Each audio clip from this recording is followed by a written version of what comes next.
Hello दोस्तों, स्वागत है आप सभी का मेरे इस यूट्यूब चैनल CGPSC GF पे। तो हमने अभी तक अर्जुना करंट अफेयर के इंडिया है ना अंतर्राष्ट्रीय और अंतर्राष्ट्रीय समसामयिकी का एक पार्ट कवर कर लिया है। अब हम इसके अगले पार्ट को कवर करने जा रहे हैं, है ना। तो चैनल पे नए होते चैनल पे सब्सक्राइब कर लीजिए। मैंने इससे पहले छत्तीसगढ़ विशेषांक अर्जुना करंट अफेयर को अपलोड कर चुका है। अगर आप लोगों ने नहीं देखा है तो छत्तीसगढ़ विशेषांक की पूरी बुक अपलोड हुई है, उसको जाके आप पढ़ सकते हैं। ठीक है, चालू करते हैं अगला आज का। विश्व के तनावग्रस्त व आपदा से प्रभावित स्थल, है ना। यूक्रेन और रूस युद्ध चल रहा है, आप सभी जानते हैं। ये 22 फरवरी 2022 विश्व राजनीति में बिगड़ते शक्ति संतुलन के साथ रूस यूक्रेन मध्य युद्ध को दुनिया के अगले क्रम के विश्व युद्ध के मुहाने में खड़ा कर दिया है। इस संघर्ष का तत्कालिक कारण NATO, North Atlantic Treaty Organization को माना जा रहा है। ठीक है, उसके बाद यूक्रेन इस सैन्य समूह में शामिल होना चाहता है जिसका रूस ने कड़ा विरोध किया और कुछ अंतराल पश्चात यूक्रेन की सीमा में सैन्य कार्रवाई प्रारंभ कर दी। ठीक है दोस्तों, तो युद्ध चालू होने का मेन कारण क्या था? ये कि यूक्रेन नाटो में शामिल होना चाहता था, लेकिन रूस ने कड़ा विरोध किया और कुछ अंतराल पश्चात यूक्रेन की सीमा में सैन्य कार्रवाई प्रारंभ कर दी। दोस्तों, यूक्रेन की बात करें तो यूक्रेन के वर्तमान राष्ट्रपति वोलोदिमीर जेलेंस्की है और इसकी राजधानी कीव है। उसके बाद यूक्रेन की सीमा पश्चिम में यूरोप और पूर्व में रूस है। ठीक है, 1991 तक यूक्रेन पूर्ववर्ती सोवियत संघ का हिस्सा था, यानी USSR का हिस्सा था।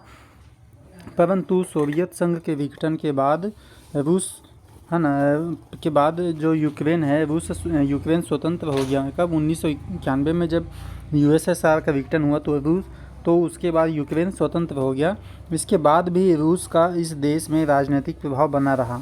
ठीक है, वर्ष 2004 से यूक्रेन में रूसी हस्तक्षेप के विरुद्ध ऑरेंज रिवॉल्यूशन प्रारंभ हुआ। वर्तमान युद्ध के दौरान यूक्रेन के निम्नांकित क्षेत्र चर्चा में रहे थे। क्रीमिया सोवियत संघ विघटन पश्चात यह यूक्रेन का स्वशासित क्षेत्र था। वर्ष 2014 में यूक्रेन के तत्कालिक राष्ट्रपति विक्टर यानुकोविच के विरुद्ध जन आंदोलन प्रारंभ हो गया, क्योंकि इनके नेतृत्व सरकार ने 2013 यूरोपीय संघ में शामिल होने वाले समझौते को रद्द कर दिया गया था, है ना। फिर जनता ने राष्ट्रपति पर रूसी समर्थक आरोप लगाते हुए हिंसक प्रदर्शन प्रारंभ कर दिया, जिसे यानुकोविच यूक्रेन छोड़कर रूस की शरण ले ली। फिर तत्काल रूस ने क्रीमिया प्रायद्वीप के सार्वजनिक सैनिकों स्थल पर कब्जा करके इस क्षेत्र को रूसी फेडरेशन का हिस्सा घोषित कर दिया गया। ठीक है, उसके बाद डोनेट्स्क व लुहांस्की ने, है ना, यह यूक्रेन का पूर्वी हिस्सा है जो विद्रोही गतिविधियों का केंद्र है। यह रूसी भाषा व संस्कृति को मानने वाले लोगों की संख्या अधिक है। वर्तमान युद्ध में रूस ने इस क्षेत्र पर अपना नियंत्रण स्थापित कर लिया है और इन्हें स्वघोषित पीपुल्स रिपब्लिक ऑफ डोनेट्स्क व लुहांस्की के रूप में मान्यता दे दी है। दोस्तों, ये सब उसका रूस और यूक्रेन के मध्य होने वाले अभी जो युद्ध है उसका घटनाक्रम है कि क्या तत्कालिक कारण था करके। ठीक है, उसके बाद चेरनोबिल परमाणु संयंत्र। देखिए दोस्तों, बहुत ही इंपॉर्टेंट क्वेश्चन है, ध्यान दीजिएगा इसको। चेरनोबिल परमाणु संयंत्र यूक्रेन के पूर्वी हिस्से में स्थित, है ना, यूक्रेन के पूर्वी हिस्से में स्थित नाभिकीय संयंत्र, जिसमें वर्ष 1986 में विश्व की सबसे बड़ी परमाणु दुर्घटना घटित हुई थी। वर्तमान युद्ध की कार्यवाही में रूस ने इस संयंत्र पर नियंत्रण स्थापित कर लिया है। दोस्तों, हमें यहाँ पे एक चीज़ ध्यान देना है कि चेरनोबिल परमाणु संयंत्र कहाँ है? यूक्रेन में, या ना यूरोप महाद्वीप में भी बोल सकते हैं। और इसमें वर्ष 1986 में विश्व की सबसे बड़ी परमाणु दुर्घटना हुई थी। दोस्तों, ये क्वेश्चन हर एग्ज़ाम में पूछा ही जाता है, चाहे कोई भी एग्ज़ाम दिला लो आप, है ना, सेंट्रल का, स्टेट का, PSC या कुछ भी, कि चेरनोबिल परमाणु संयंत्र कब, ये जो घटना हुआ था कब हुआ था? 1986 में। ठीक है, याद रखिएगा। उसके बाद है रूस द्वारा यूक्रेन क्षेत्रों को स्वतंत्रता की मान्यता। वैश्विक स्तर पर चर्चित रूस यूक्रेन युद्ध जो 24 फरवरी 2022 से प्रारंभ हुआ, वर्षांत तक इसका कोई परिणाम नहीं निकला है, यानी 1 साल हो गया, अभी तक इसका कोई रिजल्ट निकल के नहीं आया है। परंतु रूस द्वारा निरंतर सैन्य अभियान से यूक्रेन के क्षेत्रों में नियंत्रण स्थापित करके उन्हें रूसी गणराज्य के अधीन क्षेत्र के रूप में मान्यता दी जा रही है रूस राष्ट्रपति द्वारा यूक्रेनाई क्षेत्रों को दी गई स्वतंत्रता की मान्यता। फरवरी 2022 में लुहांस्क डोनेट्स्क यूक्रेन क्षेत्र का था उसको, और 30 सितंबर 2022 में खेरसान है ना जापोरिजिया, इन क्षेत्र को रूस ने अपने में स्वतंत्रता की मान्यता दे दिया, अपने में मतलब मिला लिया। उसके बाद है वर्ष 2014 में सर्वप्रथम यूक्रेन सीमा में स्थित कीमिया का रूसी संघ में विलय कर लिया गया। ध्यान दीजिए 2014 में सबसे पहले यूक्रेन सीमा में स्थित क्रीमिया है ना, क्रीमिया देश का रूसी संघ में विलय कर लिया गया था। उसके बाद रूस युद्ध से रूस की जनसंख्या नीति पे प्रभाव। इस देश में रूस यूक्रेन युद्ध कोरोना संकट के कारण जनसंख्या ह्रास के संकट से को दूर करने के उद्देश्य से रूसी महिला नागरिकों को अधिक बच्चे जन्म देने पर मौद्रिक पुरस्कार की घोषणा की है। राष्ट्रपति व्लादिमीर पुतिन की इस घोषणा के तहत यदि कोई महिला 10 जीवित बच्चों को जन्म देगी तो उन्हें है ना 13,500 ब्रिटानी पाउंड का नकद पुरस्कार दिया जाएगा। मतलब जाहिर सी बात है वहाँ की जनसंख्या नीति पे बहुत प्रभाव पड़ा है और काफ़ी ज़्यादा जनधन की हानि हुई है रूस को भी। उसके बाद ऑपरेशन गंगा है ना, ऑपरेशन गंगा बहुत इंपॉर्टेंट क्वेश्चन है, इससे क्वेश्चन आया हुआ है ना, और आने की भी संभावना है। देखिए क्या है ऑपरेशन गंगा। यूक्रेन युद्ध में फंसे हुए भारतीयों को स्वदेश लाने हेतु केंद्रीय शासन द्वारा यह अभियान प्रारंभ किया गया। भारत से एयर इंडिया के विमान रोमानिया, हंगरी, पोलैंड व स्लोवाकिया की सीमाओं में युद्ध क्षेत्र से पहुँचे भारतीयों को स्वदेश वापस लाने का कार्य कर रहे हैं। ट्विटर हैंडल पर ओप गंगा है ना, ओपी गंगा हेल्पलाइन की घोषणा की गई है। ओपी यानी ऑपरेशन गंगा की हेल्पलाइन की घोषणा की गई है। देखिए दोस्तों, जो रूस और यूक्रेन युद्ध में जो फंस गए थे हमारे भारतीय नागरिक, उनको वहाँ से बचा के सुरक्षित वापस इंडिया लाने के लिए जो ऑपरेशन चलाया गया था ना, उसका नाम है ऑपरेशन गंगा। ध्यान दीजिए, ये बहुत इंपॉर्टेंट है। पाकिस्तान में लगातार असामान्य वर्षा व बादल फटने की प्राकृतिक घटनाओं के कारण भीषण बाढ़ की स्थिति बनी हुई थी, जिसके कारण 25 अगस्त 2022 को यहाँ राष्ट्रीय आपातकाल की घोषणा की गई। काफ़ी ज़्यादा मात्रा में वहाँ पे बाढ़ आ गया था। फिर नागोर्नो कराबाख, यह अजरबैजान व आर्मेनिया के मध्य क्षेत्रीय संघर्ष का विवादित क्षेत्र है। ध्यान दीजिए दोस्तों, ये अजरबैजान और आर्मेनिया के मध्य क्षेत्रीय संघर्ष का विवादित स्थल है। पूर्व सोवियत देशों के मध्य पुनः अगस्त 2022 में नागोर्नो कराबाख पर अधिकार को लेकर संघर्ष प्रारंभ हो गया था। तो इसमें से अगर क्वेश्चन अगर बन भी गया तो बस यही रहेगा कि ये नागोर्नो कराबाख जो विवाद चल रहा है वो किस देश के बीच है करके, बस। तो है अजरबैजान और आर्मेनिया। फिर है दोस्तों सम्मेलन है ना, ध्यान देते हैं हम सम्मेलन, जिससे हर एग्ज़ाम में आने के क्वेश्चन की बहुत संभावना रहती है। चाहे आप एसएससी दिलाओ, पीएससी दिलाओ, व्यापम दिलाओ, चाहे कोई भी एग्ज़ाम दिलाओ, सम्मेलन से एग्ज़ाम में हर एग्ज़ाम में क्वेश्चन आने की एकदम 100% पॉसिबिलिटी रहती है। तो देखते हैं पहला G20 का 18वां शिखर सम्मेलन 2023। इसकी आयोजन तिथि है 9 से 10 सितंबर 2023 को। आयोजन स्थल नई दिल्ली, भारत में। इसका जो थीम था वसुधैव कुटुंबकम है ना, वसुधैव कुटुंबकम, one earth one family one future. 1 दिसंबर 2022 से 30 नवंबर 2023 तक के लिए भारत को G20 की अध्यक्षता का प्रभार मिला है। बहुत इंपॉर्टेंट है दोस्तों, ध्यान दीजिएगा, क्वेश्चन कई बार आया है और आएगा भी। भारत के अध्यक्षता के दौरान G20 की प्रथम DWG विकास कार्य समूह की बैठक 13 से 16 दिसंबर 2022 मुंबई में आयोजित हुई। ठीक है, कहाँ? मुंबई में आयोजित हुई।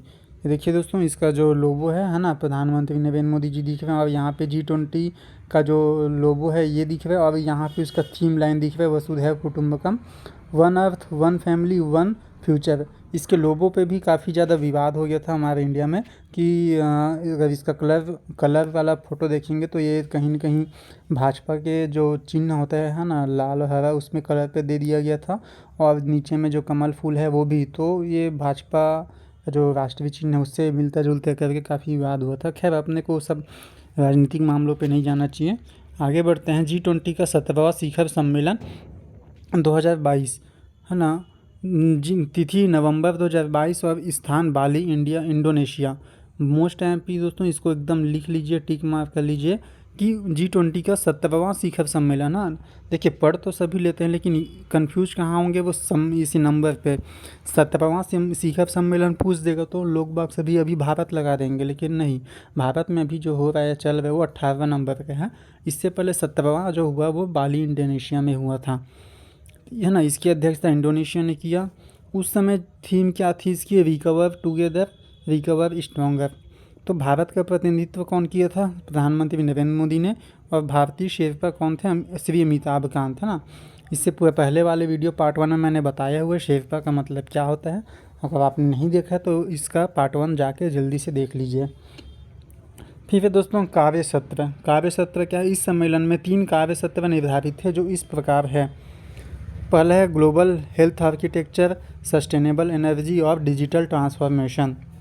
17वां शिखर सम्मेलन चर्चा के प्रमुख बिंदु क्या थे? वैश्विक अर्थव्यवस्था पर फोकस, खाद्य सुरक्षा, जलवायु परिवर्तन, स्वास्थ्य और रूसी आक्रामकता की निंदा। ठीक है, ये उतना खास इंपॉर्टेंट नहीं है। इससे पहले जो 17वां नंबर क्रम याद रखिए और कहाँ हुआ था ये याद रखिए, और इसका थीम क्या था पुराने वाले का भी और नए वाले का ये याद रखिए। फिर 17वां G20 सम्मेलन में यूक्रेन रूस युद्ध का प्रभाव देखने को भी मिला था। देखते हैं क्या है। G20 शिखर सम्मेलन के सदस्य देश यूक्रेन रूस युद्ध की वजह से अमेरिका, ब्रिटेन व रूस चीन के 2 गुटों में विभाजित थे, जिससे संयुक्त घोषणा पत्र को जारी करने में आम सहमति नहीं बन पा रही थी। लेकिन भारत ने विकासशील देशों के साथ मिलकर बाली घोषणा पत्र को जारी करने में सफलता प्राप्त की। फिर 17वां G20 सम्मेलन में रूस के विरुद्ध सर्वसम्मति से निंदा प्रस्ताव पारित नहीं हो पाया। केवल बाली घोषणा पत्र में संगठन के सदस्यों ने यूक्रेन हमले की निंदा की है। उसके बाद COP27 पर्यावरण सम्मेलन दोस्तों बहुत इंपॉर्टेंट। COP27 जो हुआ था इसका आयोजन तिथि कब हुआ था? नवंबर 2022 में, है ना। आयोजन स्थल शर्म अल शेख मिस्र में हुआ था। सम्मेलन की अध्यक्षता किया था सामेह शुक्री ने, जो वहाँ के विदेश मंत्री, कहाँ के? मिस्र के। भारतीय प्रतिनिधित्व किया था भूपेंद्र यादव, केंद्रीय पर्यावरण मंत्री ने। तो दोस्तों COP27 पर्यावरण सम्मेलन में केवल आप इसको यही याद रखिए कब हुआ था, नवंबर 2022। और उससे भी ज़्यादा जो याद करने का ज़रूरत है वो है मिस्र में हुआ था, करके देख लीजिए। COP27 शर्म अल शेख इजिप्ट, इजिप्ट की राजधानी मिस्र, है ना। मिस्र इजिप्ट वही है, 2022 में हुआ था। सॉरी, मिस्र की राजधानी इजिप्ट है। चर्चा के बिंदु जलवायु परिवर्तन पर संयुक्त राष्ट्र फ्रेमवर्क कन्वेंशन UNFCCC से शामिल राष्ट्र के सम्मेलन में निम्नलिखित चर्चाएं हुई कि पहला है नवंबर 2021 ग्लासगो स्कॉटलैंड में संपन्न COP26 वार्षिक सम्मेलन में की गई प्रतिबद्धता पर विचार, है ना।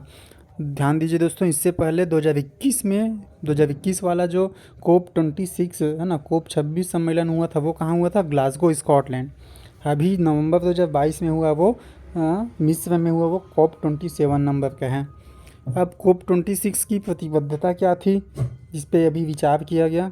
तो COP27 प्रतिबद्धता वैश्विक तापमान को पूर्व औद्योगिक युग की तुलना में 1.5 डिग्री सेल्सियस तक सीमित करना, और विकासशील देशों द्वारा पर्यावरण सुधार की दिशा में विकसित देशों द्वारा आर्थिक सहयोग की राशि जारी की जाए। लॉस एंड डैमेज फंड, ये बहुत इंपॉर्टेंट है दोस्तों। लॉस एंड डैमेज फंड, अभी इससे रिलेटेड क्वेश्चन आपको देखने मिल सकते हैं एग्जाम में। नुकसान व क्षति कोष, यह एक क्लाइमेट फंड है। COP27 में इस विधि पर औपचारिक वार्ता हुई है परंतु कोई अंतिम निर्णय नहीं लिया गया है। इस कोष का उपयोग कार्बन उत्सर्जन कम करने हेतु जीवाश्म ईंधन के स्थान पर स्वच्छ प्रौद्योगिकी व जलवायु परिवर्तन से निर्धन देशों में आने वाली आपदाओं से होने वाले नुकसान को कम करने हेतु किया जाएगा। ठीक है, बहुत इंपॉर्टेंट है ये जो लॉस एंड डैमेज फंड है ना, इससे क्वेश्चन बना हुआ है और बनेगा।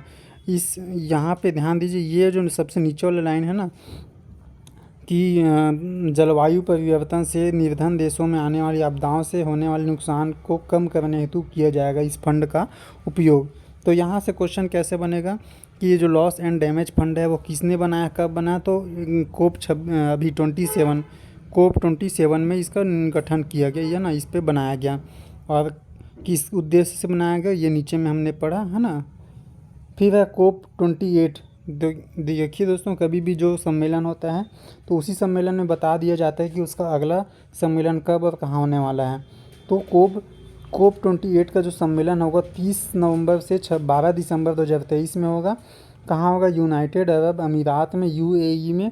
कहाँ? दुबई। ठीक है, यूएई के दुबई में होगा कोप 28, बहुत इंपॉर्टेंट है। फिर है 17वां प्रवासी भारतीय दिवस सम्मेलन 2023। इसका आयोजन तिथि 8 से 10 जनवरी 2023। आयोजन स्थल brilliant convention centre, Indore, Madhya Pradesh में।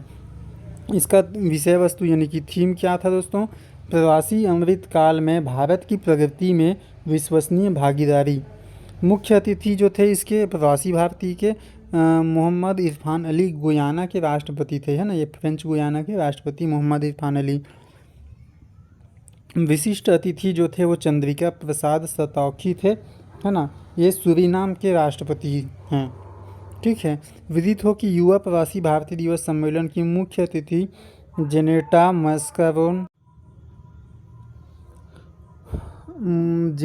मैस्केवेन हास जो भी है आप लोग पढ़ लीजिएगा। ठीक है, ऑस्ट्रेलियाई सांसद होंगे। ध्यान दीजिए, फिर से इसको समझते हैं। 17वां प्रवासी भारत, इसमें अगर क्वेश्चन आया तो केवल यही आएगा कि 17वां नंबर का प्रवासी भारतीय दिवस जो मनाया गया कहाँ हुआ, उसका मेन इंदौर, मध्य प्रदेश में हो, बस यही क्वेश्चन आएगा।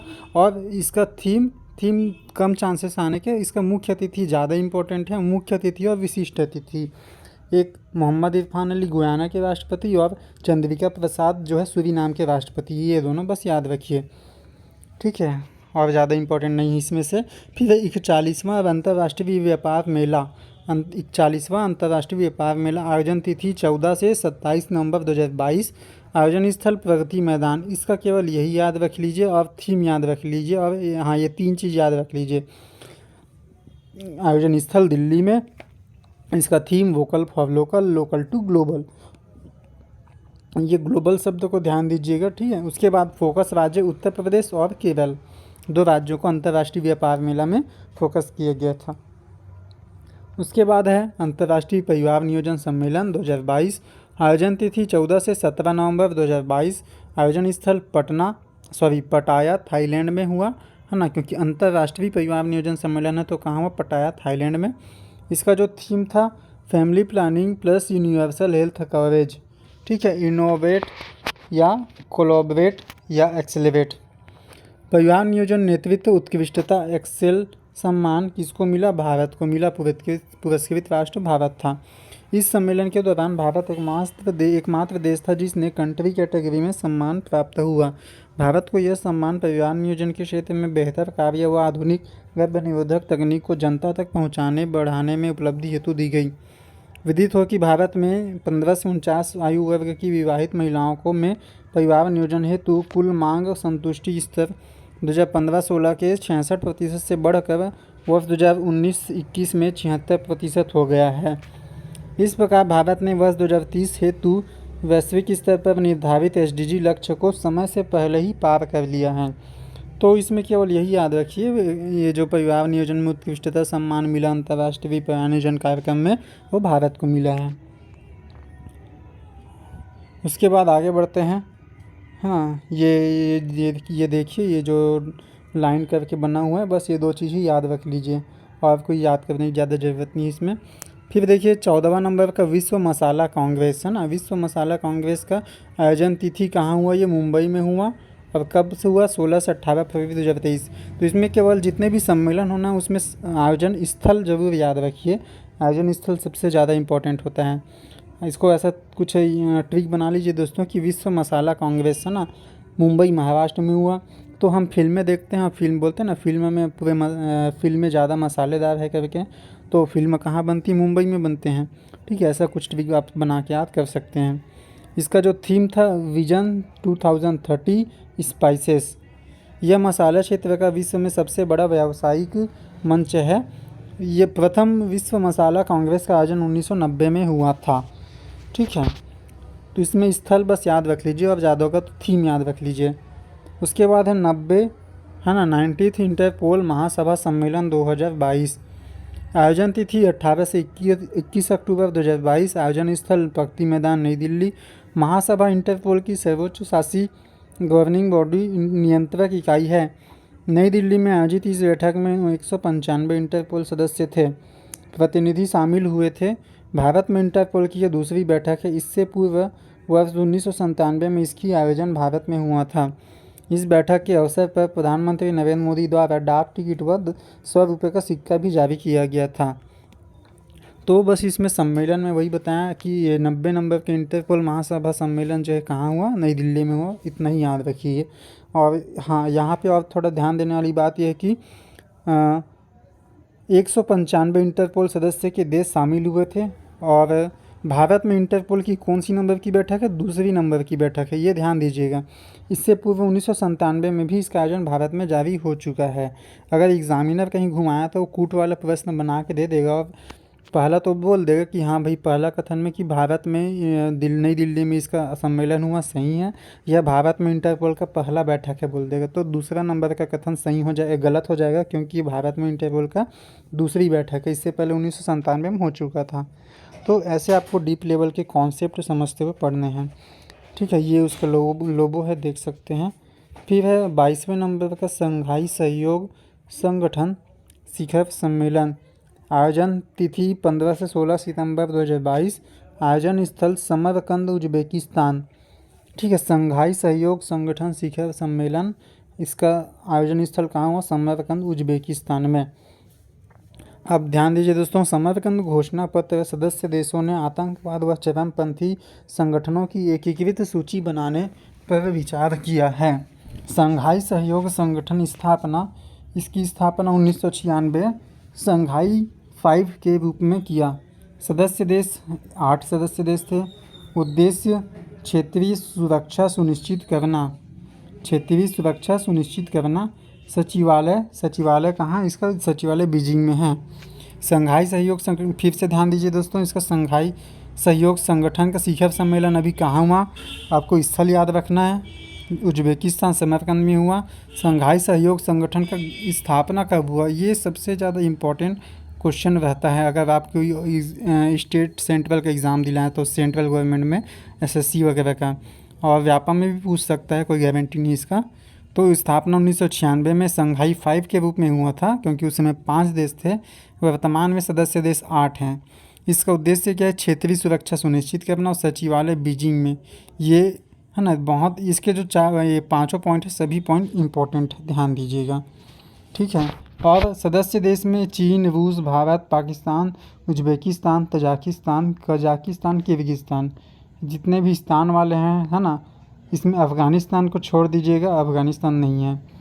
अब सबसे इम्पोर्टेंट, भारत और पाकिस्तान, चीन और रूस, ये दोनों संघाई सहयोग संगठन के सदस्य देश हैं, क्योंकि यहीं पे आपको घुमा देगा कि पूछ देगा कि क्या भारत एससीओ का सहयोग संगठन, संघाई सहयोग संगठन का सदस्य है या नहीं करके, तो भारत है, ठीक है।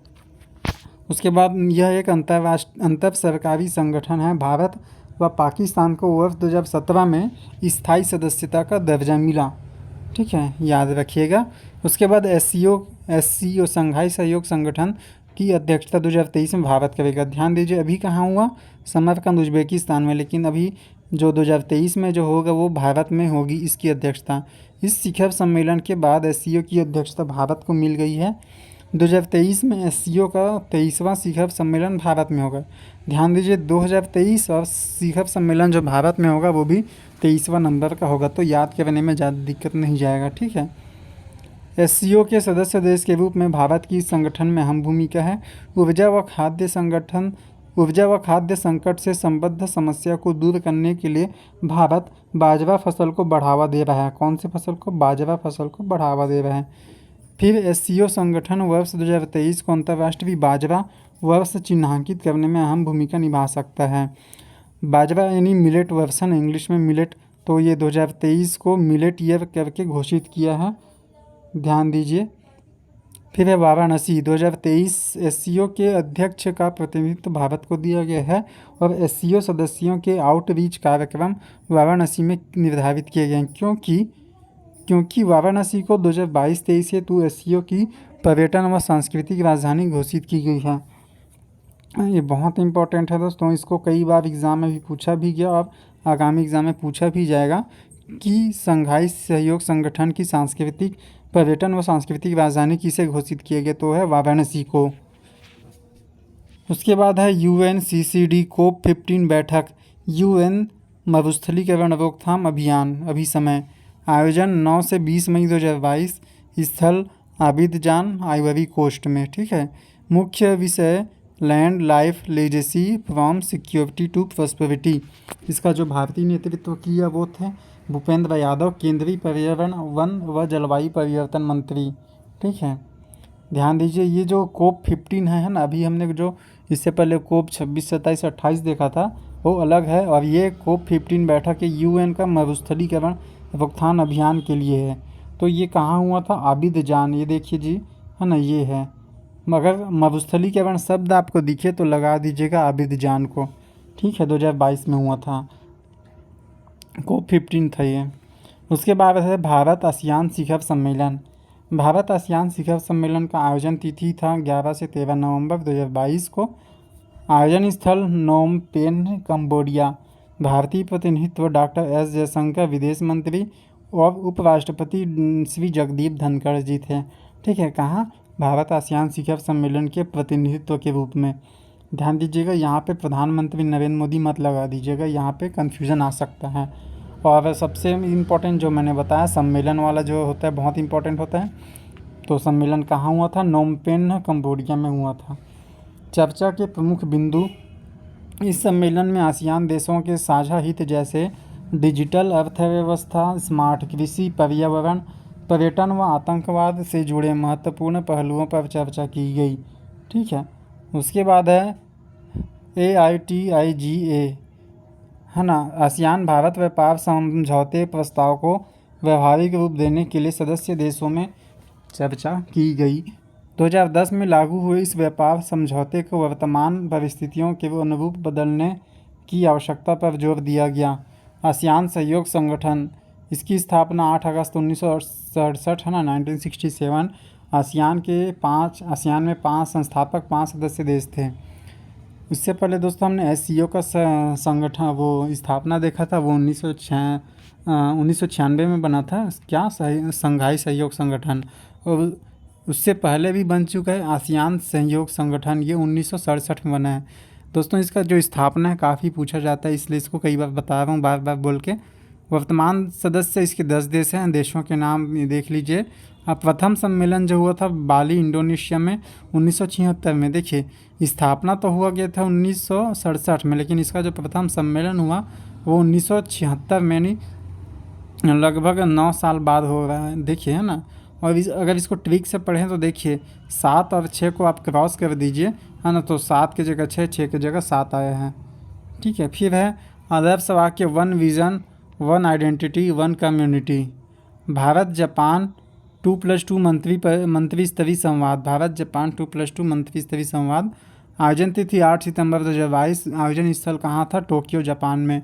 भारतीय नेतृत्व करता राजनाथ सिंह रक्षा मंत्री, एस जयशंकर विदेश मंत्री थे। इस वर्ष भारत जापान के मध्य स्थापित राजनीतिक संबंधों के 70 वर्ष पूर्ण होने के अवसर पर यह महत्वपूर्ण संवाद आयोजित हुए हैं। सामान्यतः 2+2 वार्ता में भागीदार देशों के रक्षा या विदेशी मंत्री स्तर के समकक्ष प्रतिनिधि संवाद में शामिल होते हैं।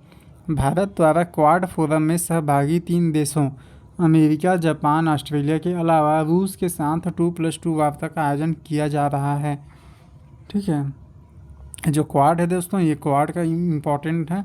क्वाड से कई बार क्वेश्चन आया। स्थापना वर्ष 2017, और सबसे ज़्यादा जो क्वेश्चन आता है क्वाड से वो है कि इसके शामिल देश कौन कौन से हैं। तो शामिल देश हैं भारत, अमेरिका, जापान, ऑस्ट्रेलिया, है ना। भारत, अमेरिका, जापान व ऑस्ट्रेलिया चतुर्भुज सुरक्षा संवाद बोल सकते हैं इसको। उद्देश्य क्या, हिंद प्रशांत क्षेत्र में निर्बाध समुद्री व्यापार व सुरक्षा के साथ हितों का समर्थन करना है। ठीक है। क्वाड में कौन कौन से देश शामिल है काफ़ी पूछा जाता है, ध्यान दीजिएगा। उसके बाद है 14 ब्रिक्स शिखर सम्मेलन, 14वां नंबर का ब्रिक्स शिखर सम्मेलन 2022। ये आयोजन तिथि 23 से 24 जून 2022। और स्वरूप क्या था इसका, आभासी नहीं, वर्चुअल मीटिंग हुआ था क्योंकि उस समय कोरोना का थोड़ा खतरा था। मेजबान देश चाइना था, हाँ, और अध्यक्षता शी जिनपिंग कर रहे थे, चीन के राष्ट्रपति हैं वो। तो क्योंकि चीन में कोरोना फैला हुआ था उस समय, और इसलिए उसकी जो सम्मेलन हो वो आभासी सम्मेलन हुआ था।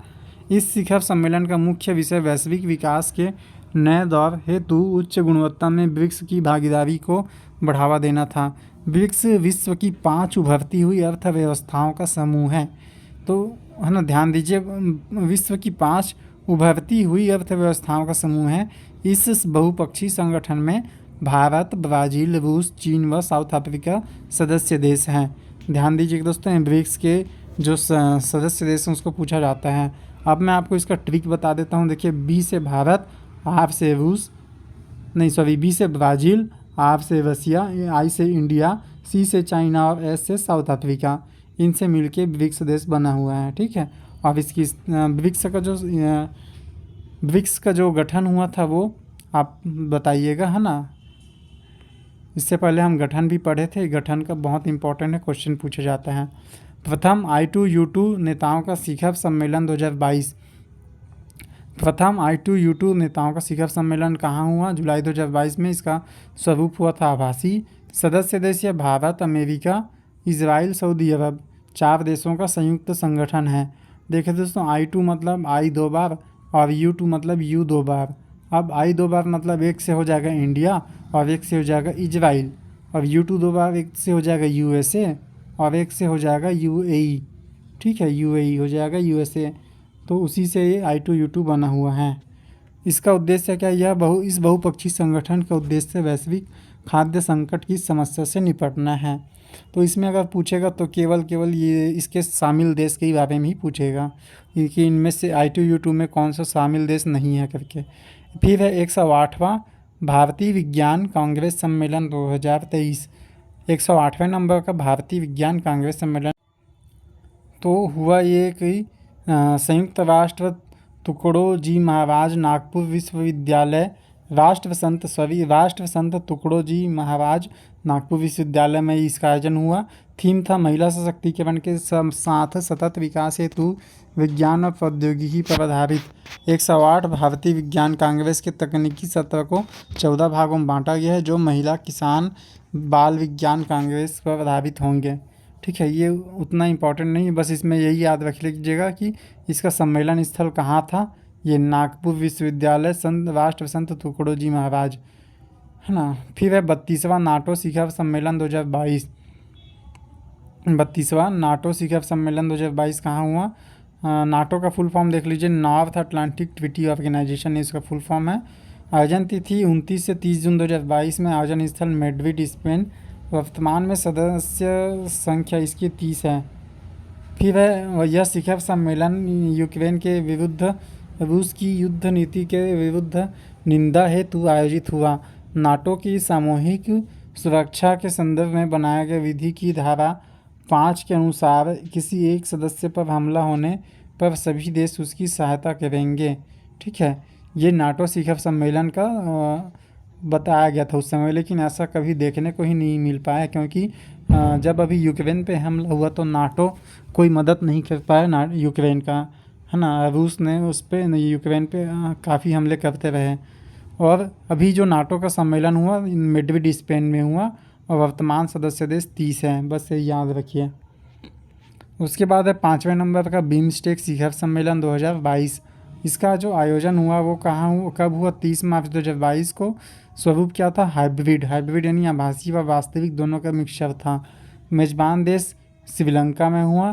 थीम क्या था इसका? लचीला क्षेत्र, समृद्ध अर्थव्यवस्था, स्वस्थ लोग, है ना। 5वें नंबर का बिम्स्टेक शिखर सम्मेलन काफ़ी इम्पोर्टेंट है। मेजबान देश श्रीलंका में हुआ। फिर है बिम्स्टेक TTF। 5वें बिम्स्टेक शिखर सम्मेलन में सदस्य देशों ने बिम्स्टेक TTF के प्रस्ताव को स्वीकार किया था। इस दिशा में भारत ने शासन ने बिम्स्टेक TTF स्थापना हेतु MOU को मंजूरी प्रदान की है। TTF पूर्ण नाम टेक्नोलॉजी ट्रांसफ़र फैसिलिटी है। स्थापना होगी कोलंबो, श्रीलंका में। उद्देश्य बिम्स्टेक सदस्य मध्य प्रौद्योगिकी हस्तांतरण व अनुभव साझा करना। ठीक है, ये बहुत इम्पोर्टेंट। इसमें बस यही याद रखिएगा कि कहाँ पे स्थापना किया जाएगा, कोलंबो श्रीलंका में, क्योंकि बिम्स्टेक का इस साल जो सम्मेलन हुआ मेजबान देश श्रीलंका था। बस, और इसमें ज़्यादा दुनिया भर का पढ़ने का ज़रूरत नहीं है। फिर है 48वां G7 शिखर सम्मेलन। 48वां नंबर का शिखर सम्मेलन कहाँ हुआ? G7 26 से 28 जून स्थल स्क्लोस इल माउ जर्मनी में हुआ। अध्यक्षता ओलाफ स्कोल्ज जो जर्मनी के चांसलर हैं, उन्होंने इसकी अध्यक्षता की थी। फिर है विशेष, यह औद्योगिक रूप से विकसित 7 देशों का समूह है। G7 की स्थापना वर्ष 1975 में हुई थी, है ना। सबसे पहली बात, स्थापना बहुत इंपॉर्टेंट होता है। फिर वर्ष 2014 में क्रीमिया विवाद के कारण रूस को इस समूह से निष्कासित करने से पूर्व इस समूह को G7 कहा जाने लगा। 2022 के वार्षिक सम्मेलन में भारत आमंत्रित देश के रूप में शामिल हुआ। आगामी G20 शिखर सम्मेलन 2023 जापान में आयोजित होगा। अब देखिए दोस्तों, इसमें इंपॉर्टेंट क्या क्या चीज़ है जो आपको पढ़ने की ज़रूरत है। पहली बात तो कौन से नंबर का हुआ? 48वें नंबर का G7 हुआ। कहाँ हुआ? जर्मनी में 48वें नंबर का G7 शिखर सम्मेलन हुआ। और जर्मनी में हुआ तो इसकी अध्यक्षता भी वहाँ के जो प्रमुख है जर्मनी के वो करेंगे। तो जर्मनी में कोई राष्ट्रपति या प्रधानमंत्री नहीं होते, सेम वैसे ही एक चांसलर का पद होता है, वो वहाँ के प्रमुख होते हैं। तो जर्मनी के चांसलर अभी ओलाफ स्कोल्ज हैं, वो इसकी अध्यक्षता किए। ठीक, अब G7 नाम से ही पता चल रहा है 7 है, तो 7 देश इसमें शामिल रहेंगे। ठीक है, G7 की जो स्थापना हुई थी 1975 में। दूसरा इंपॉर्टेंट क्वेश्चन देखिए, पहला 48वां नंबर का है वो इंपॉर्टेंट है। दूसरा कि कहाँ हुआ था? जर्मनी में, और जर्मनी में हुआ तो इसकी अध्यक्षता वहाँ के चांसलर करेंगे, ओलाफ स्कोल्ज। फिर तीसरा है, इसकी स्थापना कब हुई थी? 1975 में। और रूस को इसके कब अलग कर दिया गया था? 2014 में, है ना। अब सबसे इम्पोर्टेंट कि अभी जो 2022 के वार्षिक सम्मेलन हुआ G7 का शिखर सम्मेलन, उसमें भारत जो है आमंत्रित देश के रूप में शामिल हुआ था, मित्र देश के रूप में शामिल हुआ था ना, इन मतलब गेस्ट राष्ट्र, गेस्ट बोल सकते हैं, आमंत्रित देश। फिर उसके बाद है आगामी G7 शिखर सम्मेलन 2023 जापान में आयोजित होगा। ठीक है, आगामी जो होता है, आगामी होने वाले सम्मेलन को भी एग्ज़ाम में काफ़ी बार पूछा जाता है। फिर है G7 समूह फ्रांस के तत्कालीन राष्ट्रपति वैलेरी जिस्कार्ड की पहल पर विश्व के सर्वाधिक औद्योगिकीकृत व लोकतांत्रिक राष्ट्रों से मिलकर G7 समूह का स्वरूप निर्धारित हुआ था। वर्ष 1975 पेरिस के निकट एम्ब्राइलेट में 6 राष्ट्र, है ना, 6 राष्ट्र कौन कौन? America, France, Britain, Italy, Germany, Japan की संयुक्त बैठक से इस समूह का गठन हुआ है। ठीक है, 1975 में पेरिस के निकट 6 राष्ट्र थे। रूस बाद में शामिल हुआ, रूस निकल भी गया। अब राष्ट्रीय सम्मेलन एक दृष्टि, ये भारत में जो हुए राष्ट्रीय सम्मेलन है उनका एक नज़र डाल लेते हैं। अभी तक जो पढ़े वो अंतर्राष्ट्रीय सम्मेलन था, अब ये भारत में होने वाले सम्मेलन, जिससे भी काफ़ी बार क्वेश्चन आता है। अब ध्यान दीजिए, नई दिल्ली वाले एक साथ देख लेते हैं। राष्ट्रीय बाजरा सम्मेलन यानी मिलेट सम्मेलन, नई दिल्ली। दोस्तों, इसमें केवल आपको स्थल ही याद रखने ज़्यादा जरूरी हैं, बाकी डेट वगैरह इंपॉर्टेंट नहीं है। प्रथम भारत पशु शिखर सम्मेलन नई दिल्ली। और कमलम यानी ड्रैगन फ्रूट पर राष्ट्रीय सम्मेलन नई दिल्ली। पहला अखिल भारतीय जिला विधिक सेवा प्राधिकरण सम्मेलन नई दिल्ली।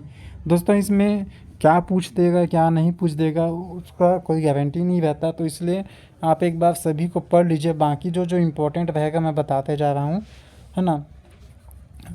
कमलम वाला थोड़ा इम्पोर्टेंट रहता है ना, ये नई दिल्ली में हुआ है, बाकी ऊपर का भी पढ़ लीजिएगा।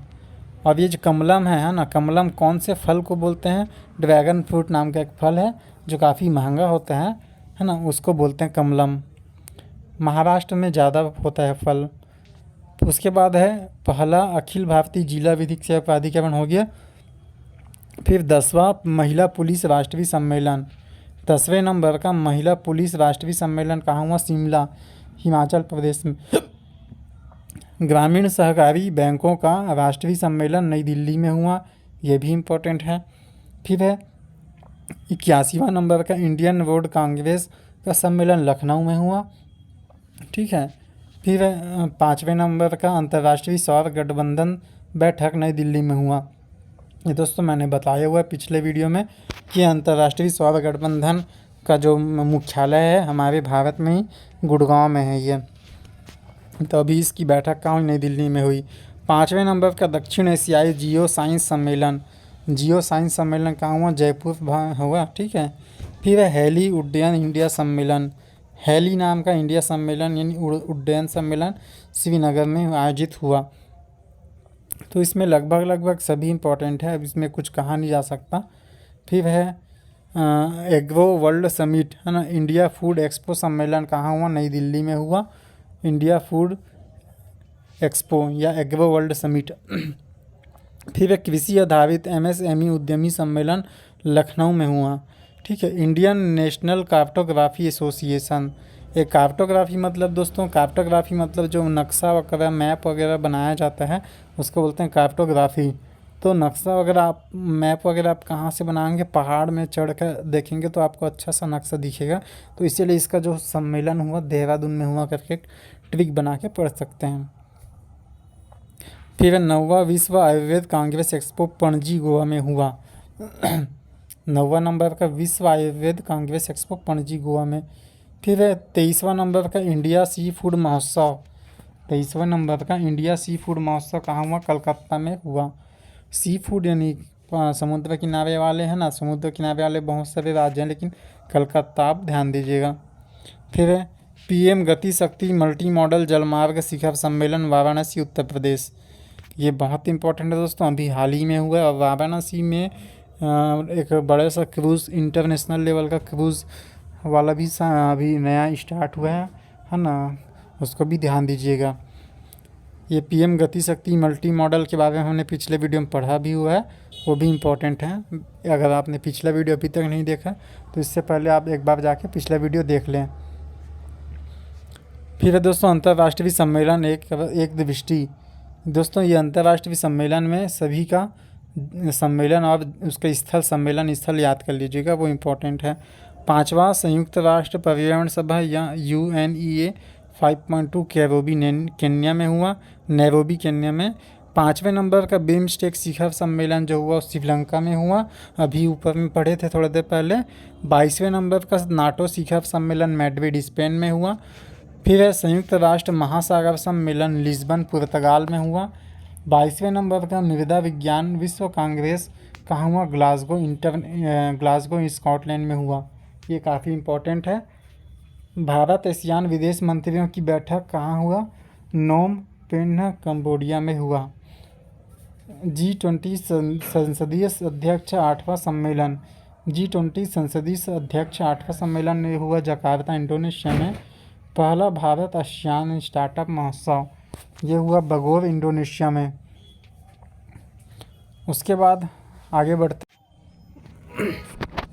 फिर देखते हैं पुरस्कार, है ना। पुरस्कार बहुत इंपॉर्टेंट टॉपिक हो जाता है हमारे लिए, जिसमें से व्यापम का तो फेवरेट टॉपिक है बोल सकते हैं पुरस्कार वाला। तो सबसे पहले इम्पोर्टेंट पुरस्कार है बुकर पुरस्कार 2022। किसको मिला? शेहान करुणा तिलक, ये थे श्रीलंका के, है ना। उपन्यास the 7 moon of Mali Almeida, पुरस्कृत राशि 50,000 पाउंड। ये देखिए लीजिए, ये है जो फोटो में दिख रहे हैं, ये हैं शेहान करुणा तिलक है, श्रीलंका के हैं, बुकर प्राइज़ विनर है ना। इनका जो उपन्यास है, इनकी जो रचना है किताब the 7 moons of Maali Almeida, इस पे इनको बुकर पुरस्कार मिला है। अब ध्यान दे देते हैं थोड़े महत्वपूर्ण तथ्य पे कि बुकर पुरस्कार की स्थापना वर्ष 1969 में हुई, है ना, बुकर मैकोनल कंपनी के द्वारा। कब? 1969 में। प्रारंभ में यह पुरस्कार राष्ट्रमंडल के सदस्य राष्ट्र व चयनित देश के लेखकों को प्रदान किया जाता था, लेकिन 2014 में नियमों में बदलाव करके विश्व के किसी भी देश के साहित्यकार के अंग्रेजी भाषा के उपन्यास को चयन हेतु स्वीकार किया जाने लगा। फिर भारतीय बुकर पुरस्कार विजेता पहले नंबर के 2008 में, नहीं पहले तो नहीं बोल सकते, पहले नंबर पे यहाँ से चालू होगा नीचे, VS नायपॉल, भारतीय मूल के, इन अ फ्री स्टेट। क्वेश्चन आता है एग्ज़ाम में कि पहले भारतीय कौन थे बुकर पुरस्कार विजेता वाले? VS नायपॉल, इनकी जो रचना थी इन अ फ्री स्टेट। उसके बाद है 1981 में सलमान रुश्दी, भारतीय मूल के थे, जो हैं अभी भी हैं, है ना। 1981 में इनको mid night children Salman Rushdie को इसके लिए बुकर पुरस्कार मिला। फिर 1997 में अरुंधति राय को the God of small thing के लिए बुकर पुरस्कार मिला। फिर 2006 में किरण देसाई को द इनहेरिटेंस ऑफ लॉस के लिए बुकर पुरस्कार मिला। और 2008 में अरविंद अड़िगा को द वाइट टाइगर के लिए बुकर पुरस्कार मिला। तो दोस्तों इनकी जो रचना है उसको कभी कभार गलती से व्यापम पूछ भी सकता है ना। लेकिन अगर आप व्यापम के अलावा एसएससी, बैंक, रेलवे और कोई एग्ज़ाम की तैयारी कर रहे हैं तो वहाँ पे आपको ये सभी चीज़ें मोस्ट इम्पॉर्टेंट हो जाती है। ठीक है, कि इनको किस वर्ष बुकर पुरस्कार मिला और किस इनकी जो रचना है पूछ देगा ये रचना किसकी है करके। ठीक है, और व्यापम भी पढ़े तो कम से कम एक नज़र देख के जाइएगा एटलीस्ट ये रचना है ना, ये रचना जो है रचना के लेखक कौन है करके। फिर है सियोल शांति पुरस्कार 2022 प्रदानकर्ता दक्षिण कोरिया कल्चरल फाउंडेशन है ना। सम्मानित टीम बर्नर्स-ली। वर्ष 2022 का सियोल शांति सम्मान WWW वर्ल्ड वाइड वेब के जन्मदाता टीम बर्नर्स-ली को प्रदान किया गया। दक्षिण कोरिया का यह सम्मान 1988 सियोल ओलंपिक की सफलता के उपलक्ष्य में वर्ष 1990 से प्रदान किया जा रहा है। पूर्व 2021 सियोल शांति सम्मान थॉमस बाक अंतर्राष्ट्रीय ओलंपिक समिति के अध्यक्ष को प्रदान किया गया था।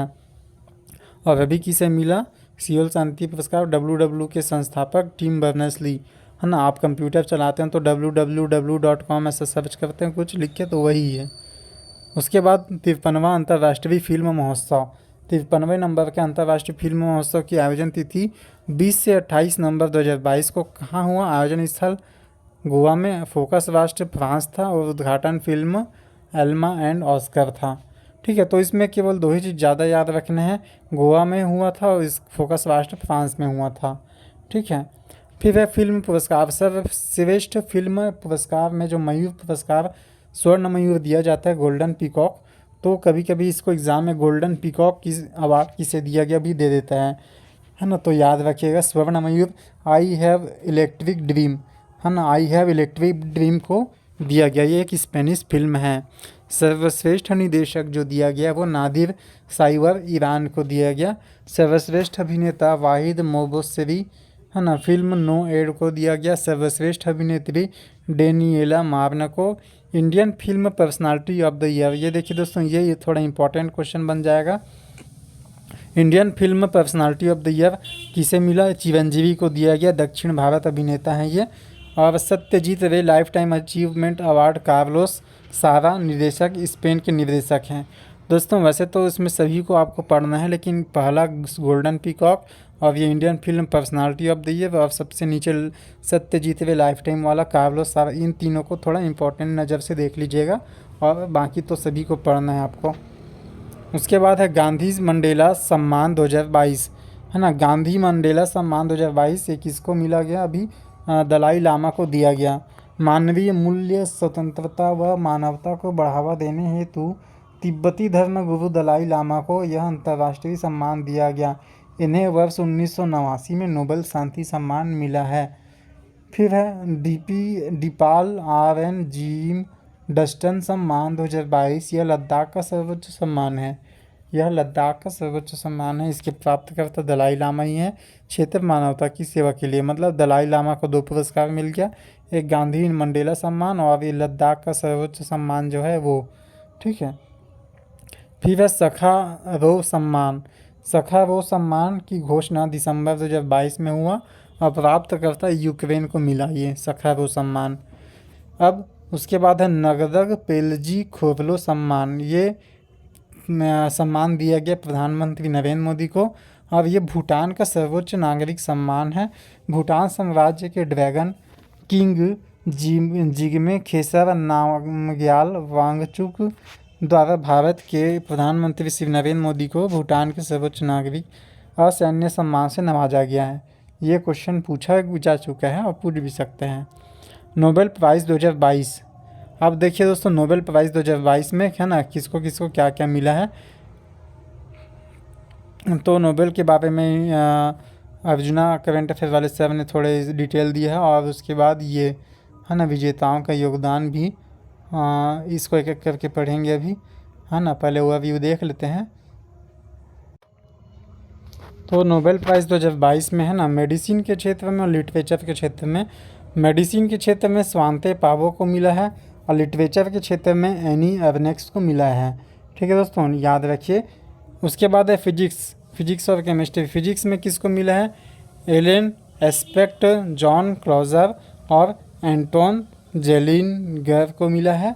और केमिस्ट्री के क्षेत्र में कार्लोइन बर्टोजी, मार्टिन मेल्डेल और के बेरी शार्पलेस को। ठीक है, तो केमिस्ट्री में देखिए दोस्तों कुछ बन रहा है तो यहाँ से मेल्डल से मेडल ले लीजिए और के बेरी शार्पलेस से शार्पलेस को ले लीजिए। तो शार्पलेस मतलब एकदम चकाचक जो दिखते रहता है मेडल, है ना, मेडल कैसा दिखता रहता है? एकदम शार्पलेस रहता है। और कार्लोइन ब्रेडजोई से आप बना सकते हैं अपने मन से कुछ, है ना।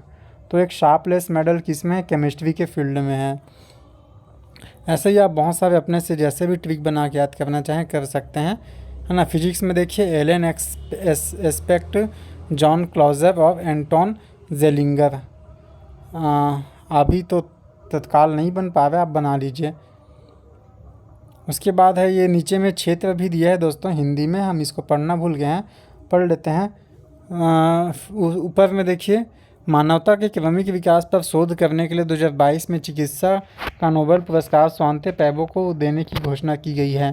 पैबो को आधुनिक मानव से मिलती जुलती विलुप्त प्रजाति निएंडरथल और डेनिसोवांस के जीनोम के अनुक्रमण के लिए और इन खोजों से मानवता के क्रमिक विकास में अनूठी अंतर्दृष्टि डालने के लिए यह प्रतिष्ठित पुरस्कार दिया गया। फिर है फ्रेंच लेखिका एनी एवनॉक्स को 2022 का साहित्य का नोबेल पुरस्कार दिया गया। ये किस देश से? फ्रेंच से। ध्यान दीजिए, फ्रेंच लेखिका हैं। नोबेल कमेटी के अनुसार एनी को उनके साहस और नैतिक सटीकता के साथ अपनी यादों की जड़ों को खोदकर सामाजिक प्रतिबंधों को उजागर करने के लिए नोबेल पुरस्कार के लिए चुना गया है। और नीचे अगर आए तो देखिए फिजिक्स में एलन एस्पेक्ट, है ना, एलन एस्पेक्ट, जॉन क्लॉजर और एंटन जेलिंगर को क्वांटम मैकेनिक्स के क्षेत्र में कार्य करने के लिए इन 3 वैज्ञानिकों को फिजिक्स का नोबेल प्राइज़ दिया गया है। ध्यान दीजिए, क्वांटम मैकेनिक्स के क्षेत्र में। उसके बाद केमिस्ट्री में क्लिक केमिस्ट्री और बायो ऑर्थोगोनल केमिस्ट्री के विकास के लिए कैरोलिन के बर्टोजी, मॉर्टन मेल्डल और के बेरी शार्पलेस को नोबेल मिला। किस चीज़ में? क्लिक केमिस्ट्री और बायो ऑर्थोगोनल क्षेत्र में। उसके बाद है शांति, है ना, पीस यानी शांति के लिए Ales Bialiatski memorial centre for civil 2022 का नोबेल शांति पुरस्कार बेलारूस के मानवाधिकार अधिवक्ता एलिस ब्लात्स्की और रूसी मानवाधिकार संगठन मेमोरियल और यूक्रेनी मानवाधिकार संगठन सेंटर फॉर सिविल लिबर्टीज़ को दिया गया। अब देखिए दोस्तों, इसको थोड़ा आसान भाषा में समझिए। रूस और यूक्रेन में युद्ध चल रहा है ना, रूस और यूक्रेन में। तो वहाँ पे जो सामाजिक संस्था रहते हैं ना, समाज सेवी संस्था, तो रूस की एक समाज सेवी संस्था, यूक्रेन की एक समाज सेवी संस्था, उसके अलावा है ना एक देश है बेलारूस, है ना, वहीं पे रूस के आस पास में ये बेलारूस, ना बेलारूस की समाज सेवी संस्था के मानवाधिकार अधिवक्ता एलिस ब्लात्स्की, है ना। तो 3 जन को समान रूप से वहाँ पे नोबेल का शांति पुरस्कार दिया गया है। किसको? रूस के समाज सेवी संस्था, यूक्रेन के समाज सेवी संस्था और बेलारूस के एक व्यक्ति हैं, कौन? एलिस ब्लात्स्की, है ना। इन तीनों को दिया गया है क्या? नोबेल का शांति पुरस्कार। फिर है व्यक्ति प्राप्तकर्ता एलिस ब्लात्स्की, अभी हमने जो पढ़ा, है ना। इस वर्ष व्यक्ति विशेष में बेलारूस के मानवाधिकार अधिवक्ता एलिस ब्लात्स्की को शांति के लिए नोबेल पुरस्कार से नवाजा गया है। संगठन प्राप्तकर्ता रूसी मानवाधिकार संगठन मेमोरियल और यूक्रेन की मानवाधिकार संस्था सेंटर फॉर सिविल लिबर्टीज़ को विशेष इस वर्ष व्यक्ति के साथ साथ मानवाधिकार के 2 संगठनों को संयुक्त रूप से शांति के लिए नोबेल पुरस्कार से सम्मानित किया गया है। इकोनॉमिक्स क्षेत्र में बेन एस बेनाके, है ना, डगलस डब्ल्यू डायमंड और फिलिप एच डेबविग, है ना, इन तीनों को ये देख लीजिए, इन तीनों को किस चीज़ में दिया गया है? बैंकों और वित्तीय संकटों पर शोध हेतु अमेरिका के 3 अर्थशास्त्रियों को नोबेल पुरस्कार दिया गया। अब विजेताओं का योगदान भी देख लेते हैं। यदि 1930 की आर्थिक मंदी और वर्तमान दौर में आ जाती है तो बैंक इस आर्थिक संकट का सामना कैसे कर सकते हैं, इस चीज़ पे इन्होंने अपना तथ्य दिया था।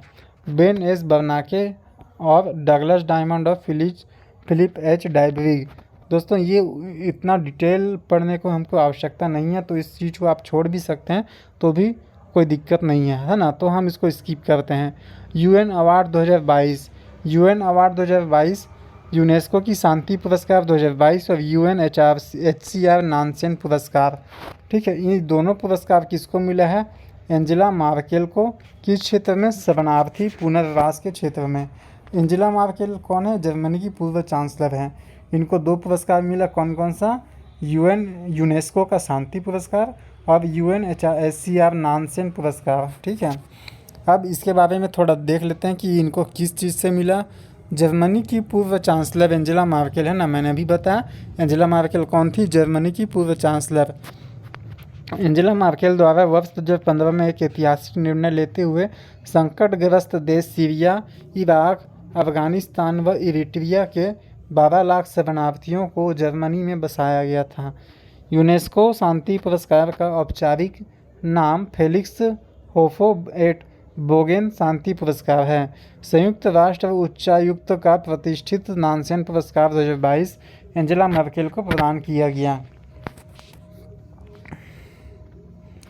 उसके बाद है यूनेस्को अंतर्राष्ट्रीय साक्षरता सम्मान 2022। भारत की IHCI को UN अवार्ड दिया गया। सम्मान का वितरण 8 सितंबर 2022 को कलिंग सामाजिक विज्ञान संस्थान। दोस्तों ध्यान दीजिए, ये क्या है? यूनेस्को का अंतर्राष्ट्रीय साक्षरता सम्मान। इसको आप चाहे तो पढ़ सकते हैं, चाहे तो स्किप भी कर सकते हैं, या तो इसमें बस लाइन ही पढ़ लीजिए कि प्राप्तकर्ता कौन है करके। ठीक है, कलिंग सामाजिक विज्ञान संस्थान को मिला और इधर भारत की IHCI को UN अवार्ड मिला है। ठीक है, किस क्षेत्र में? उच्च रक्तचाप नियंत्रण के क्षेत्र में। बस इसमें उतना ज़्यादा डिटेल जाने की ज़रूरत नहीं है। अगर आप CGPSC का एकदम डीप लेवल की तैयारी करें तो एक बार उसको पढ़ सकते हैं। फिर है the 94th Oscar academy award 2022, है ना। पिछले साल अगस्त 2022 के ऑस्कर अवार्ड के बारे में है। Actor in a leading role में विल स्मिथ को मिला। किस फिल्म के लिए? किंग रिचर्ड फिल्म के लिए। अब actress in a leading role Jessica Chastain को the eye of Tammy Faye के लिए। ठीक है, हाइलाइट्स क्या है? बेस्ट पिक्चर कोडा को मिला। International feature film drive my car को बेस्ट डायरेक्टर जेन कैंपियन को। उसके बाद है जय भीम। जय भीम तमिल फिल्म ऑस्कर 2022 के लिए नामांकित हुआ था। 20 जनवरी 2022 को तमिल फिल्म जय भीम को academy of motion picture arts and sciences द्वारा ऑस्कर अवार्ड 2022 के लिए योग्य माने जाने वाली 276 फिल्मों की सूची में सर्वश्रेष्ठ फीचर फिल्म के लिए नामांकित किया गया था। मदर इंडिया, सलाम बॉम्बे व लगान के बाद जय भीम इस श्रेणी में शामिल होने वाली भारत की 4थी फिल्म है। ठीक है, कुंजगल भारत की तरफ से ऑस्कर में भेजी गई फिल्म। तमिल फिल्म कुंजगल को 94वां ऑस्कर एकेडमी अवार्ड के लिए फेडरेशन ऑफ इंडिया FFI द्वारा भारत की ओर से आधिकारिक प्रविष्टि दर्ज कराई गई थी। अंतर्राष्ट्रीय स्तर पर कुंजगल का अनुवाद पेबल्स यानी कंकड़ के रूप में किया गया है।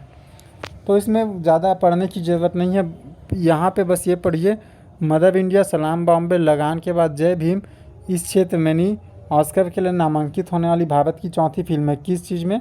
ये academy of motion picture arts of sciences के द्वारा। और उसके बाद कुंजगल भारत की तरफ से ऑस्कर में भेजी गई फिल्म है ये। बस यही 2 चीज़ बस याद रखिए। फिर है अंतर्राष्ट्रीय बुकर पुरस्कार। देखिए इससे पहले हमने पढ़ा था बुकर पुरस्कार। उस बुकर पुरस्कार को किसने जीता था? श्रीलंका के, है ना, श्रीलंका के व्यक्ति ने जीता था। उसके बाद ये अंतर्राष्ट्रीय बुकर पुरस्कार जो मिला है ना, इसकी जो घोषणा हुई थी वो लंदन में हुई थी मई में, और पुरस्कृत व्यक्ति गीतांजलि श्री ये भारत की है। ठीक है, उपन्यास वेद की समाधि इन्होंने लिखा था।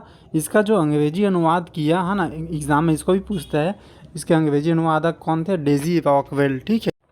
इसमें जो पुरस्कृत राशि है ये भी सेम उसी के जैसे बुकर पुरस्कार के जैसे 50,000 पाउंड है ना, लेखिका व अनुवादक के लिए, दोनों मिला के होगा ये। ठीक है। अब इसमें इम्पॉर्टेंट क्वेश्चन ये है कि किसको मिला? गीतांजलि श्री को मिला, भारत की है। इनकी उपन्यास का नाम क्या है? वेद की समाधि। इनका जो अंग्रेजी अनुवाद किया है वो किसने किया? Daisy Rockwell. और अंग्रेजी अनुवाद का नाम क्या? टॉम्ब ऑफ सैंड, है ना।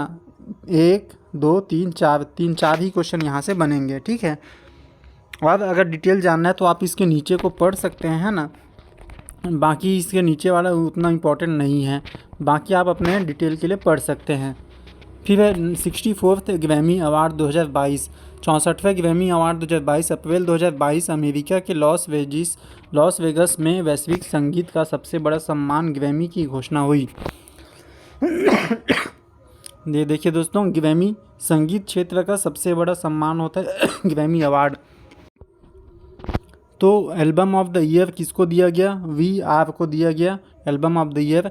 रिकॉर्ड ऑफ द ईयर दिया गया लीव द डोर ओपन को, और सॉन्ग ऑफ द ईयर भी दिया गया लीव द डोर ओपन को। इस वर्ष ग्रैमी अवार्ड में सर्वाधिक पुरस्कार जॉन बैटिस्ट नामक गीतकार को 5 पुरस्कार को प्रदान किए गए। ठीक है। तो इसमें से बस यही याद रखिएगा कि संगीत के क्षेत्र में सबसे बड़ा सम्मान कौन सा होता है? Grammy award. इस साल एल्बम ऑफ द ईयर किसे मिला? VR। Record of the year, song of the year दोनों लीव द डोर को मिला, डोर ओपन को। और सर्वाधिक किसको मिला? जॉन बैटिस्ट नामक गीतकार को मिला। 23वां लॉरियंस वर्ल्ड पुरस्कार 2022, है ना, ये किसको मिला? Sportsman of the year max Verstappen को मिला लॉरियंस वर्ल्ड पुरस्कार। उसके बाद स्पोर्ट्स वुमेन में किसको मिला? एलेन थॉम्सन हेरा को मिला। ध्यान दीजिएगा, स्पोर्ट्समैन बोलेगा तो लॉरियस वर्ल्ड पुरस्कार में मैक्स वर्स्टापन। ये किससे संबंधित है? हाँ, ये भी ध्यान दीजिए, ये मोटर रेसिंग से संबंधित है, कार रेस जो आते हैं, है ना। और स्पोर्ट्स वुमेन में एलेन थॉम्पसन हेरा को एथलेटिक्स से मिला। उसके बाद है भारत के सर्वश्रेष्ठ फुटबॉलर का सम्मान वर्ष। ऑल इंडिया फुटबॉल फेडरेशन द्वारा यह पुरस्कार जारी किया गया। वर्ष के सर्वश्रेष्ठ पुरुष फुटबॉलर सुनील छेत्री को मिला, ये 7वीं बार उनको मिला है। और सर्वश्रेष्ठ महिला फुटबॉलर मनीषा कल्याण को मिला है।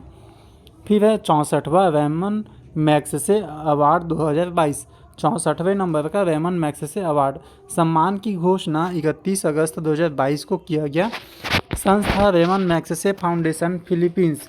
सम्मानित व्यक्ति कुल 4 जन को मिला है। पहला तडासी हटोरी को, फिर है गैरी बेनचेगिब को, और है सोथियारा चिम को। अब ध्यान दीजिए दोस्तों, इसमें से क्वेश्चन कैसे प्रकार के आते हैं कि ये जो रेमन मैग्सेसे पुरस्कार है किस देश का पुरस्कार है? पहला क्वेश्चन फिलीपींस, है ना, वहाँ के जो राष्ट्रपति थे उनके नाम पे दिया जाता है। उसके बाद इस वर्ष कितने लोगों को मिला है? तो इस वर्ष कुल 4 लोगों को मिला है, अगला क्वेश्चन। ठीक है, ये बनेगा। फिर अगला क्वेश्चन जो बनेगा, ये जो 4 लोग हैं उनको किस क्षेत्र से और किस देश से संबंधित है वो पूछेगा। तदाशी हटोरी इस नाम से पता चल रहा है जापानी से हैं, तो जापान के नेत्र विशेषज्ञ हैं जिन्होंने वियतनाम युद्ध से प्रभावित परिवारों का इलाज किया था। फिर है गैरी बेनचेगिब को, ये इंडोनेशिया के हैं, फिल्म निर्माता पर्यावरणविद है। इन्होंने इंडोनेशिया की नदियों में प्लास्टिक प्रदूषण को दूर करने में महत्वपूर्ण अभियान चलाए थे। और सोथियारा चिम, ये भी कंबोडिया के हैं कंबोडिया के मनोचिकित्सक हैं। इन्होंने कंबोडिया के माओवादी खमेर रुज शासन में पीड़ित लोगों का इलाज किया था। ठीक है। उसके बाद